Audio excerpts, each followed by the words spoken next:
नमस्कार साथियों, मैं रोहित मुकुल प्रगति पथ चैनल में आप सबों का स्वागत करता हूं। आइए हम लोग देखते हैं कर्नाटक का तृतीय युद्ध जो चला था 1756 से 63 तक। 1756 से 63 तक 55 गैप रहता है। हाँ, इसका मूल कारण था आपको यूरोप में 7 वर्षों के लिए युद्ध चल रहा था। 7 वर्षों के लिए युद्ध चल रहा था, सप्तवर्षीय युद्ध, वही मूल कारण था। भारत में भी ये दोनों कंपनी फ्रांस और ब्रिटेन की लड़ जाती है। तो सप्तवर्षीय युद्ध जो यूरोप में चल रहा था,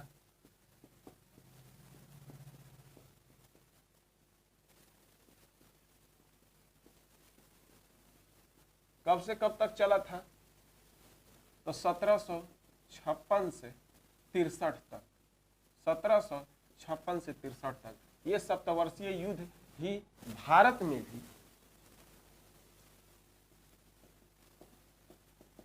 कर्नाटक के क्षेत्र में युद्ध होता है, जिसे तृतीय कर्नाटक के युद्ध में तृतीय कर्नाटक युद्ध के रूप में हम लोग जानते हैं।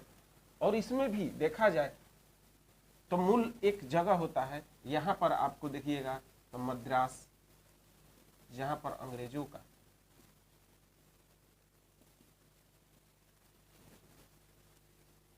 और यहां पांडिचेरी फ्रांसीसियों का कब्जा रहता है। फ्रांस में फोर्ट सेंट जॉर्ज नामक अंग्रेजों का किला रहता है। सॉरी, मद्रास में फोर्ट सेंट जॉर्ज नामक किला अंग्रेजों का रहता है। और पांडिचेरी में फ्रांसीसियों का भी फोर्ट लुई नामक एक किला रहता है। ये दोनों अपने अपने क्षेत्र में व्यापार कर रहे थे और प्रतिद्वंदिता भी कर रहे थे एक दूसरे पर, क्योंकि यूरोपे में नहीं पट रहा था तो भारत में कहां से पटेगा। मूल कारण था सप्तवर्षीय युद्ध का कि यूरोप में एक देश है ऑस्ट्रिया। ऑस्ट्रिया जो है और प्रसा के बीच युद्ध चालू हो गया। प्रसा वही जिसको जर्मनी बोला जाता है, वर्तमान समय में जर्मनी बोला जाता है इसको। तो प्रसा को जो सपोर्ट कर रहा था ब्रिटेन कर रहा था, यानी आपको प्रसा के सपोर्ट में ब्रिटेन था, ऑस्ट्रिया के सपोर्ट में आपका फ्रांस था। 7 साल तक चला। तो आप देखे होइएगा कर्नाटक फर्स्ट युद्ध में या कर्नाटक सेकंड युद्ध में कि पूरी तरह से डुप्ले जो रहता है, पूरी तरह से चारों तरफ कोहराम मचेले रहता है। युद्ध करने के लिए पूरे तरह से निपुण था। बहुत सारा कुशलता पूर्वक से देखें कि हैदराबाद को भी अपने, उसके बाद इधर देखिए कर्नाटक को भी अपना अधिग्रहण क्षेत्र में ले लेता है। यानी कि दबदबा जो रहता है फ्रांसीसियों का रहता है, पलड़ा जो भारी रहता है फ्रांसीसियों का रहता है। अब देखिएगा यहीं से जो है वांडीवास का युद्ध से अंग्रेजों का पलड़ा भारी होने लगेगा। कैसे? ये किस्मत की बात है। आइए हम लोग देखते हैं। ये तो चल रहा था, तो भारत में भी क्या होता है, जो फ्रांसीसी थे वो जान गए थे कि यहां पर भी विवाद उत्पन्न होगा, इसलिए एक गवर्नर को विदा करते हैं जिसका नाम रहता है काउंटर डी लाली। काउंटर डी लाली जो है उसको यह आदेश दिया जाता है फ्रांस के तरफ से कि जाइए भारत में जितना भी अंग्रेज जहां जहां कारोबार कर रहा है, अपनी कोठी व्यापारी खोला हुआ है, उसको वहां से अरियातिए, भगाइए। यही उद्देश्य के साथ अरियातने के लिए अंग्रेजों को काउंटर डी लाली आता है भारत और सबसे पहला किला पर जो है कि आक्रमण करता है। अंग्रेजों का किला Fort Saint George, Fort Saint George जो किला रहता है यहां आता है और 1758 में 57 में आता है और 58 में क्या करता है, किले पर हमला बोल देता है और इसको क्या करता है, जीत लेता है,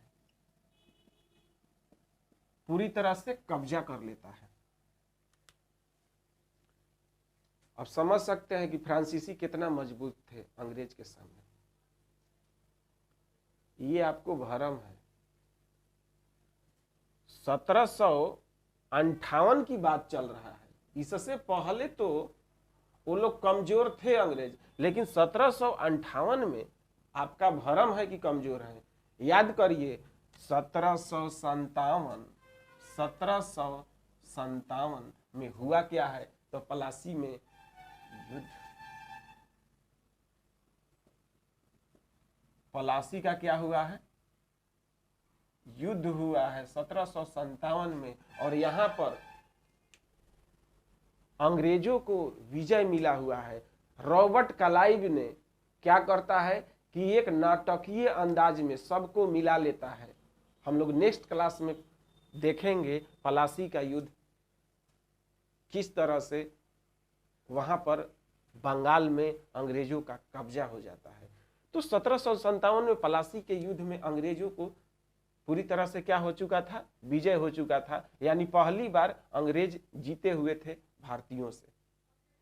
और इस तरह से क्या हुआ कि मनोबल वो लोग का बढ़ गया था। लेकिन कहिएगा कि सर फोर्ट सेंट जॉर्ज पर वो लोग को कैसे हार मिल गया, तो एकाएक जब कोई आप पर आक्रमण करेगा तो आप हार जाइएगा।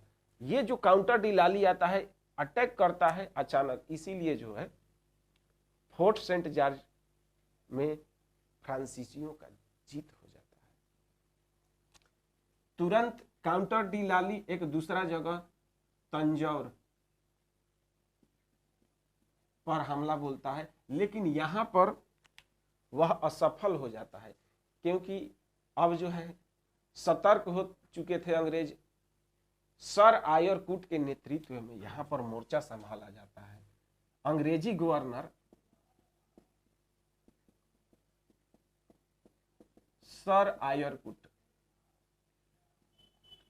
के नेतृत्व में मोर्चा संभाला जाता है तंजौर में, और ये पूरी तरह से यहां पर अंग्रेज सफल रहते हैं। और भी एक दो कोशिश करता है काउंटर डी लाली, लेकिन उसको क्या हुआ, सफलता नहीं मिलता है, क्योंकि अंग्रेज प्लासी के युद्ध से जीत का स्वाद चख लिए थे और उनको जीतने की आदत लग जाती है। यही नहीं, आगे देखिएगा बेदरा के युद्ध में डचों को खदेड़ खदेड़ के मारा। अब बस बाकी था फ्रांसीसी को ही, क्योंकि इन लोग को अभी जो है चस्का अभी नहीं टूटल है। एक जगह मद्रास और पांडिचेरी के बीच में है जिसका नाम है वांडी वास। वांडी वास एक जगह है, यहां पर 1760 में अंग्रेजों ने पूरे प्लानिंग के साथ फ्रांसीसियों को बड्डा मार मारते हैं, घेर घेर के, लाते मुक्के जूते एकदम पूरा इतना मार मारते हैं फ्रांसीसियों को वांडीवास के युद्ध में कि यह तय हो चुका था कि अब भारत में सबसे सर्वशक्तिशाली जो कंपनी है अंग्रेजी कंपनी है, और फ्रांसीसियों का वहीं से जो है पतन चालू हो जाता है। एक तरह से कहिए कि पूरी तरह से वांडीवास का युद्ध फ्रांसीसियों का पतन का प्रमुख कारण था। यहां पर पूरा यहां आर्थिक क्षय होता है, कंपनी पूरी तरह से नष्ट विनष्ट हो जाती है, और सारा का सारा पांडिचेरी को 1761 में कब्जा कर लेता है। यहां आपको देखिएगा तो फ्रांसीसियों का माहे एक जगह था, इसको भी छीन लेता है अंग्रेज। कराईकल जो है इसको भी छीन लेता है।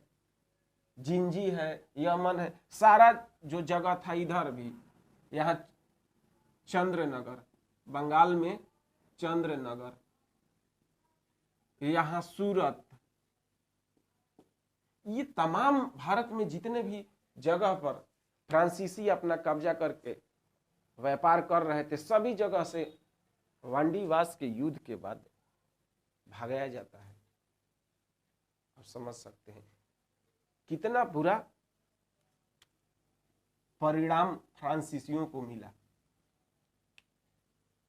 उसके बाद होता क्या है कि यहां सप्तवर्षीय युद्ध की समाप्ति 1763 में हो जाती है। पेरिस की संधि हो जाती है आपको यूरोप में।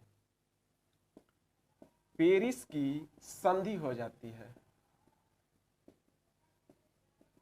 1763 में, और पेरिस की संधि होने के कारण जब वहां पर फ्रांस और ब्रिटेन आपस में शांत हो जाते हैं तो भारत में भी क्या हो जाते हैं, शांत हो जाते हैं। और एक निर्णय आता है पेरिस की संधि के तहत कि जो भी यहां पर जीते गए क्षेत्र हैं फ्रांसीसियों का, वह क्या किया जाएगा, लौटा दिया जाएगा। लेकिन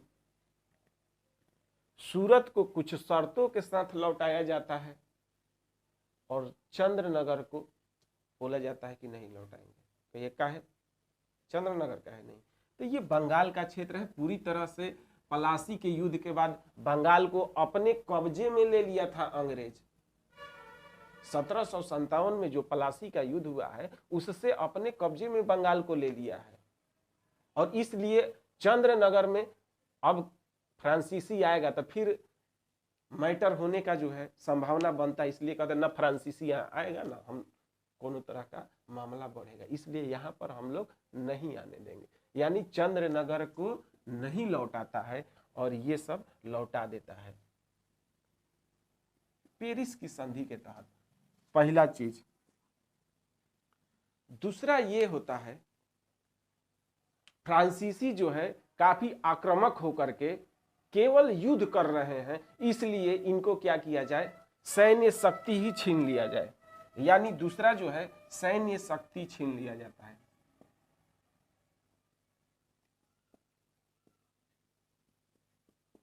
कहा गया कि फ्रांसीसी अब जो है भारत में अपना सैन्य नहीं रख सकते हैं। जब सैनिक नहीं रखेंगे तो युद्ध अब कहां से होगा। एक तरह से समझिए कि युद्ध पर पूर्णतः एकदम लगाम लगा दिया गया। और पहल का क्या, शर्त के साथ क्षेत्रों को क्या किया गया, वापस किया गया।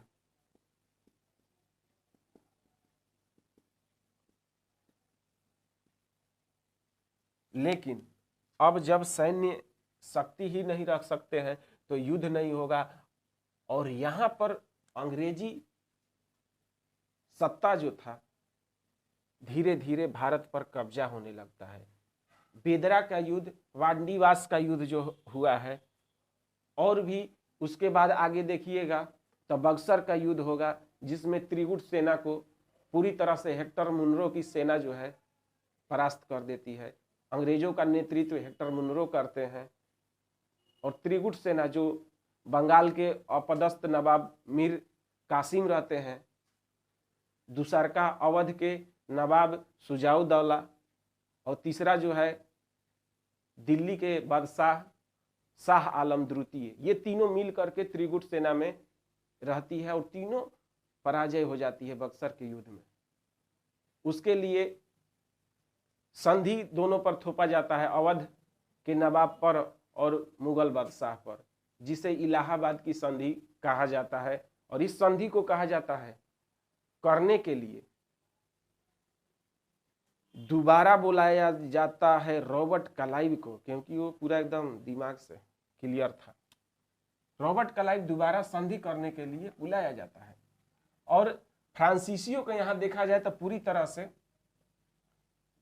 1824 में सूरत को ही बेच के और बोरिया बिस्तर बांध के यहां से चला जाता है, क्योंकि उस तरह से अब इनका वर्चस्व नहीं चल रहा था। जब सैन्य शक्ति ही नहीं रहेगा तो आप कुछ कर भी नहीं सकते हैं। अंग्रेजों का पूरी तरह से भारत में दबदबा होते जा रहा था, इसलिए फ्रांसीसी चले जाते हैं। तो इसके आगे हम लोग बक्सर का युद्ध देखेंगे, सॉरी ये पलासी का युद्ध देखेंगे, उसके बाद बक्सर का युद्ध देखेंगे, और आंग्ल मैसूर युद्ध जो 4 गो हुआ है उसको भी हम लोग देखेंगे, आंग्ल मराठा युद्ध देखेंगे। तो लगातार एक सिस्टमेटिक तरीके से आपको क्लास मॉडर्न का जाएगा। जो ये था आपका क्लास 8 था। इसी तरह से आप जो है हमारे चैनल को शेयर करते रहिए और प्यार मोहब्बत देते रहिए, सपोर्ट करिएगा तो मैं दिल खोल करके और अच्छा से पढ़ाऊंगा। तो आज का सेवा इतना ही रहेगा। जय हिंद, जय भारत।